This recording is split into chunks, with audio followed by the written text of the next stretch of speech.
നമസ്കാരം. മലയാളി വാർത്ത ഇൻസൈഡിലേക്ക് സ്വാഗതം. ഇന്ത്യയുടെ ഹൃദയത്തിലേക്ക് നിറയൊഴിച്ച ആ തീവ്രവാദികൾ ഓർക്കാതെ പോയ ചില ചരിത്ര വസ്തുതകളുണ്ട്. അതുകൊണ്ട് തന്നെ ചരിത്രത്തിൽ ഒരിക്കലും നേരിട്ടിട്ടില്ലാത്ത തിരിച്ചടികളാവും ഇനി പാകിസ്ഥാനെ കാത്തിരിക്കുക. നൂറ്റാണ്ടുകളായി നാടോടികളായ ഇടയന്മാരുടെ ഒരു താഴ്വര, ഇടയന്മാരുടെ താഴ്വര എന്നർത്ഥം വരുന്നു പഹൽഗാമിന്. പുരാണമനുസരിച്ച് പ്രപഞ്ചത്തിൻ്റെ രഹസ്യം, തൻ്റെ അമർത്യതയുടെ ഉറവിടം, ജീവൻ്റെ അമൃതം എന്നിവ തൻ്റെ ഭാര്യയുമായി പങ്കുവയ്ക്കാൻ ഭഗവാൻ ശിവൻ ആഗ്രഹിച്ചു. ആരും ഒളിഞ്ഞു നോക്കാത്ത ഒരിടം അതിനായി ഭഗവാൻ തിരഞ്ഞെടുത്തു. ആളൊഴിഞ്ഞതും ശാന്തവുമായ ഒരിടം. അമർനാഥ് ഗുഹകളിലേക്കുള്ള യാത്രയിൽ ശിവനും പാർവതിയും പ്രകൃതി സൗന്ദര്യം ആസ്വദിക്കാൻ നിരവധി സ്ഥലങ്ങളിൽ എത്തി.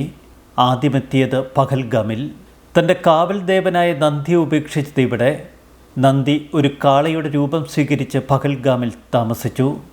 അതുകൊണ്ടാണ് അമർനാഥ് തീർത്ഥാടകർക്കായി അമർനാഥ് ഗുഹകളിലേക്കുള്ള ട്രെക്കിംഗ് യാത്രയുടെ ആരംഭ പോയിൻ്റായി പഹൽഗാം മാറിയത്.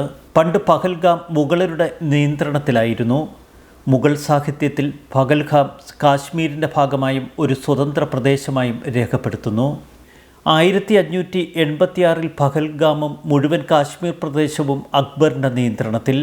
18-ാം നൂറ്റാണ്ടിൽ ഭരണാധികാരി അഹമ്മദ് ഷാ ദുറാനി ആക്രമിച്ചതിനു ശേഷം ഇത് അഫ്ഗാൻ്റെ ഭാഗം. 19-ാം നൂറ്റാണ്ടിൻ്റെ തുടക്കത്തിൽ രഞ്ജിത് സിംഗ് ഇത് തൻ്റെ സിഖ് രാജവംശത്തോട് കൂട്ടിച്ചേർത്തു. ഏതാനും പതിറ്റാണ്ടുകൾക്ക് ശേഷം ബ്രിട്ടീഷുകാർ നിയന്ത്രണം ഏറ്റെടുക്കുന്നു. പഹൽഗാമിന് ചുറ്റുമുള്ള തീർത്ഥാടന കേന്ദ്രങ്ങൾ, പ്രത്യേകിച്ച് അമർനാഥ്, അത് കാരണം ഈ പ്രദേശത്തിന് കൂടുതൽ പ്രശസ്തി കൈവരിച്ചു. സമ്പന്നമായ ചരിത്രമാണ് പഹൽഗാമിനുള്ളത്. സിഖ്, ഹിന്ദു, ഇസ്ലാമിക പശ്ചാത്തലത്തിൽ വൈവിധ്യമാർന്ന സംസ്കാരം. പഹൽഗാമിൽ നടന്ന ഭീകരാക്രമണത്തിന് ശേഷം ഇന്ത്യയുടെ സർജിക്കൽ സ്ട്രൈക്ക് നയതന്ത്ര കാര്യങ്ങളിലായിരുന്നു ആദ്യം. പതിറ്റാണ്ടുകളായി നിലനിന്നിരുന്ന സിന്ധു നദീജല കരാർ താൽക്കാലികമായി ഇന്ത്യ മരവിപ്പിച്ചു. ഇത് പാകിസ്ഥാൻ്റെ കുടിവെള്ളം മുട്ടിക്കുന്ന പദ്ധതി. എന്നാൽ അതിലപ്പുറം കാശ്മീരിൽ ഒട്ടനവധി പ്രത്യേകതകൾ നമ്മൾ കാണുന്നു. ഭീകരാക്രമണത്തിനെതിരെ കഴിഞ്ഞ 35 വർഷത്തിനിടയിൽ ആദ്യമായി കാശ്മീരിൽ ബന്ദ്. വിവിധ സംഘടനകളുടെ ആഹ്വാനപ്രകാരം കടകളും വ്യാപാര സ്ഥാപനങ്ങളും സ്കൂളുകളുമൊക്കെ അടച്ചിട്ടു. പൊതുഗതാഗതം പൂർണ്ണമായി നിലച്ചു. ഭീകരവാദത്തെ തള്ളിപ്പറഞ്ഞ റാലിയും ദ റെസിസ്റ്റൻസ് ഫ്രണ്ട് ഇന്ന് കാശ്മീരികളുടെ ഏറ്റവും വലിയ ശത്രുവായി മാറിയിരിക്കുന്നു. മറുവശത്തുമുണ്ട് ചില ഭീകര കാഴ്ചകൾ. പാകിസ്ഥാൻ പൂർണ്ണമായും ഒറ്റപ്പെട്ടു. പഹൽഗാമിലെ ഭീകരാക്രമണത്തെ ശക്തമായി അപലപിച്ച് ലോകരാജ്യങ്ങളൊന്നാകെ ഇന്ത്യക്ക് പിന്തുണയുമായി എത്തി. ഇന്ത്യക്ക് ഐക്യദാർഢ്യം അറിയിച്ച നേതാക്കൾ ഭീകരതയ്ക്കെതിരായ പോരാട്ടത്തിന് ഇന്ത്യക്കൊപ്പം ശക്തമായി നിലകൊള്ളുമെന്ന നിലപാടാണ് സ്വീകരിച്ചിരിക്കുന്നത്. പ്രത്യേകിച്ച് ഇസ്രായേൽ, അമേരിക്ക പോലുള്ള രാജ്യങ്ങൾ, കാനഡ, ഇംഗ്ലണ്ട്, യൂറോപ്പിലെ മിക്ക രാജ്യങ്ങളും ഇന്ത്യക്ക് പിന്തുണ അറിയിച്ചു. American president Donald Trump, Russian president Putin, Israel പ്രധാനമന്ത്രി ബെഞ്ചമിൻ നെതന്യാഹു, ഇറ്റാലിയൻ പ്രധാനമന്ത്രി ജോർജിയ മെലോണി എന്നിവരൊക്കെ ഇന്ത്യക്ക് ഐക്യദാർഢ്യം പ്രകടിപ്പിച്ചു. ഗത്യന്തരമില്ലാതെ പഹൽഗാമിലെ ഭീകരാക്രമണത്തെ ബംഗ്ലാദേശിൻ്റെ മുഹമ്മദ് യൂനുസിൻ്റെ നേതൃത്വത്തിലുള്ള ഇടക്കാല സർക്കാർ ശക്തമായി അപലപിച്ചു.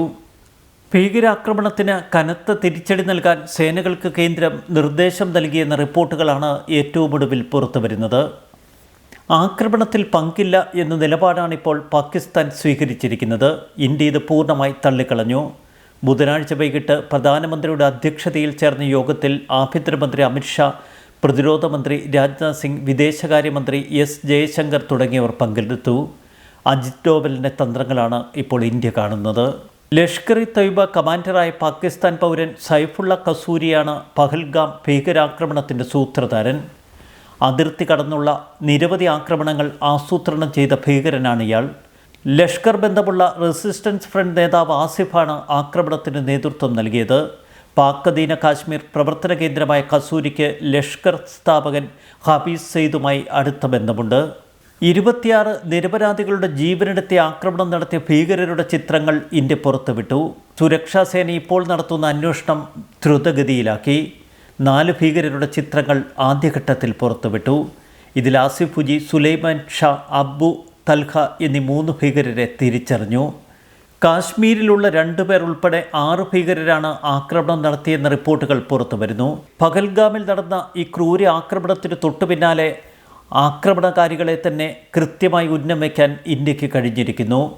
മുൻപ് പുൽവാമ ഭീകരാക്രമണത്തിന് പിന്നാലെ ഇന്ത്യ ബലാക്കോട്ടിൽ നടത്തിയ തിരിച്ചടി, ആ സർജിക്കൽ സ്ട്രൈക്കിൻ്റെ ദുരന്തം ഇന്നും പാകിസ്ഥാൻ മറന്നിട്ടില്ല.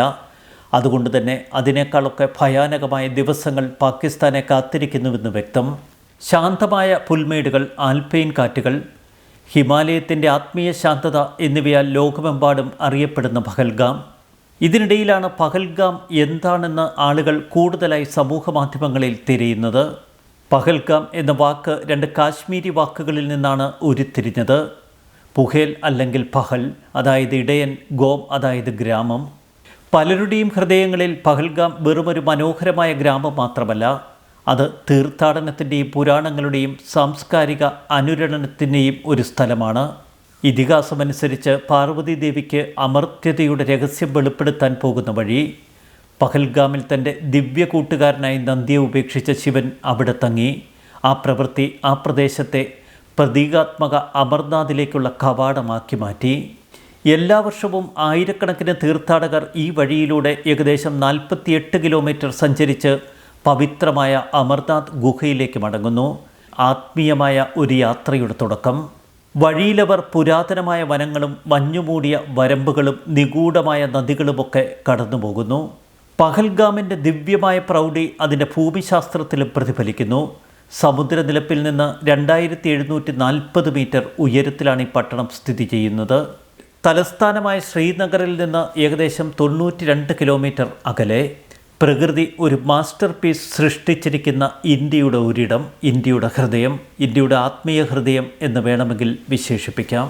അവിടെ ഉയർന്നു നിൽക്കുന്ന ദേവദാരു മരങ്ങൾ, അലയടിക്കുന്ന കുന്നുകൾ, മഞ്ഞുമൂടിയ താഴ്വരകളിൽ നൃത്തം ചെയ്യുന്ന സ്ഫടികം പോലെ തെളിഞ്ഞ നദിലിടർ, സമയബോധം പോലും നഷ്ടപ്പെട്ടേക്കാവുന്ന, ഒരു പക്ഷേ വേദന പോലും നഷ്ടപ്പെട്ടേക്കാവുന്ന ഒരു സ്ഥലമാണിത്. ശിവന് സമർപ്പിച്ചിരിക്കുന്ന ചരിത്രപ്രസിദ്ധമായ മാമലേശ്വര ക്ഷേത്രവും ഈ പട്ടണത്തിലുണ്ട്. ആത്മീയാന്വേഷകർക്ക് മാത്രമല്ല, ചക്രവർത്തിമാർക്കും ഒരു വിശ്രമ കേന്ദ്രമായിരുന്നു പഹൽഗാം. മിനി സ്വിറ്റ്സർലൻഡ് എന്ന് വിളിക്കപ്പെടുന്ന ബൈസരൻ താഴ്വര. ചൊവ്വാഴ്ചത്തെ ഭീകരാക്രമണം നടന്നത് പുൽമേടുകളിൽ നിറഞ്ഞ ശാന്തതയ്ക്കും കാട്ടുപൂക്കൾ വിതറിയ കുന്നുകൾക്കും പേരുകേട്ട ഒരു സ്ഥലത്താണ്. അവിടെയാണ് രക്തം തെറിച്ചു വീണത്. മഞ്ഞുമൂടിയ കൊടുമുടികൾ, ദേവദാരു വനങ്ങളാൽ ചുറ്റപ്പെട്ട ബൈസരൻ വളരെ കാലമായി കാശ്മീരിൻ്റെ പ്രതാപത്തിൻ്റെ പ്രതീകമായിരുന്നു. ഇന്ത്യയെ സംബന്ധിച്ചേറെ പ്രാധാന്യമുണ്ട് പഹൽഗാമിന്. മുമ്പൊരിക്കൽ കാശ്മീരി പണ്ഡിറ്റുകളെ അവരുടെ ജാതി വിളിച്ച് തെരഞ്ഞുപിടിച്ച് കൂട്ടക്കൊല നടത്തിയ ഓർമ്മ, ആ ഓർമ്മപ്പെടുത്തലിലേക്ക് വീണ്ടും ഇന്ത്യ. സമാനമായ സംഭവമാണ് പഹൽഗാമിൽ നമ്മൾ കണ്ടത്. ജാതി ചോദിച്ച് ഒടുവിൽ മുസ്ലിം അല്ലാത്തവരെ കൂട്ടക്കുരുതി നടത്തുക. അതുകൊണ്ട് തന്നെയാണ് അതിശക്തമായ നയതന്ത്ര നീക്കങ്ങൾ ആദ്യഘട്ടത്തിൽ ഇന്ത്യ നടത്തിയത്.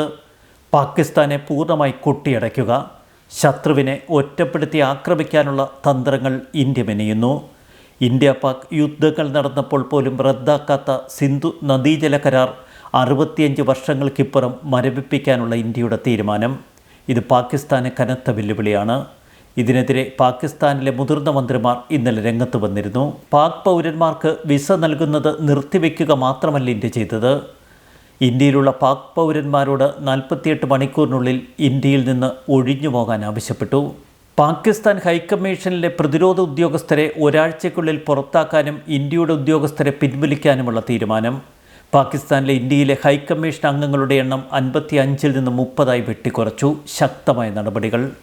പഹൽഗാം ഭീകരാക്രമണത്തിന് പിന്നാലെ കാശ്മീരിൽ ഭീകരരുമായി സൈന്യം നടത്തിയ ശക്തമായ ഏറ്റുമുട്ടൽ. ഇതിൽ ഒരു സൈനികന് വീരമൃത്യു. ഉധംപൂർ ബസന്ത്ഗഡിലെ ദൂത് മേഖലയിലാണ് ഏറ്റുമുട്ടൽ. ഭീകരരുടെ താവളം കണ്ടെത്തി സൈന്യം അവരെ വളഞ്ഞുവെന്നാണ് റിപ്പോർട്ടുകൾ. കനത്ത ഏറ്റുമുട്ടലാണ് ഇപ്പോൾ അവിടെ തുടരുന്നത്.